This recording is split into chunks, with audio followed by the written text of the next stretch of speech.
The landscape for smartphone chipmakers like Apple, Qualcomm, and Samsung may be growing, but none can rest on its laurels as the industry tries to keep up with new trends like AI. SoC system-on-chip design being increasingly brought in-house by players like Apple and Samsung are eating into the business of former go-to providers like Qualcomm, fueled in no small part by fierce and lengthy litigation over processor technology patents.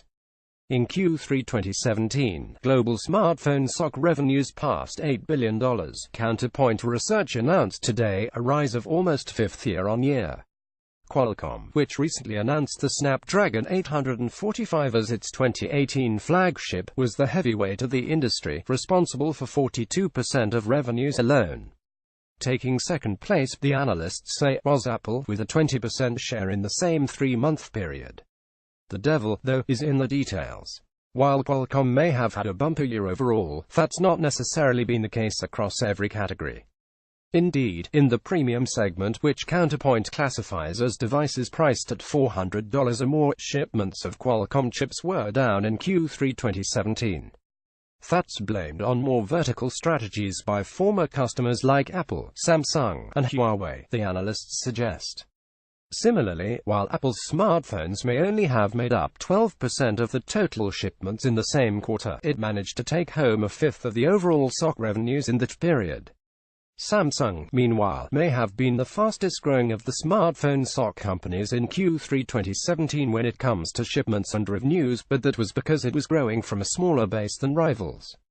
Its biggest growth was in the cheapest segment, too, sub-$100 phones like the J series, which switched to the company's own Exynos 3475. Then there's Huawei-owned HiSilicon. It was second fiddle to Samsung in shipment growth, 42% annually, versus 59%, and in revenues. Nonetheless, it's seeing the biggest growth in a more lucrative segment than Samsung. HiSilicon's biggest price category was the $300-400 block, where growth was in excess of 150% annually. This juggling looks only likely to get more fierce, as SoC designers try to bake increasingly complex and specific processing into their chipsets.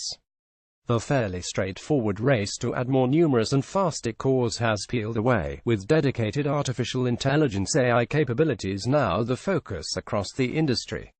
That, Counterpoint suggests, is going to balloon by 2020.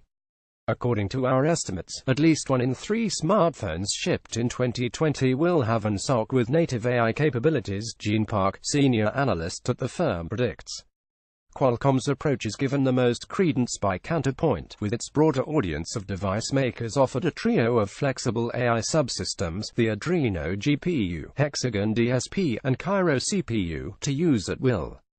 They are key parts of the Snapdragon 845 message, with the chipset expected to be found in numerous 2018 flagships like the Samsung Galaxy S9 and the Google Pixel 3 and Pixel 3 XL. In contrast, Apple and HiSilicon's strategy of dedicated neural processing units for AI work aren't seen as quite so advanced. A key criticism by the analysts is that such an approach lacks the scope to dynamically change according to workload type and AI application. Of course, for a company like Apple, which makes its own tightly integrated hardware and software, that dedicated approach likely fits right into its long-term roadmap. For 2018, it's likely we'll see Apple and Samsung continue to rise. Apple's push into AI and AI, along with Samsung's increasing role not only in manufacturing its own SoCs but those of other companies, including Qualcomm's Snapdragon 845, will emphasize the heft in the marketplace. Having some of the best-selling smartphones under the brand umbrellas can't help there either.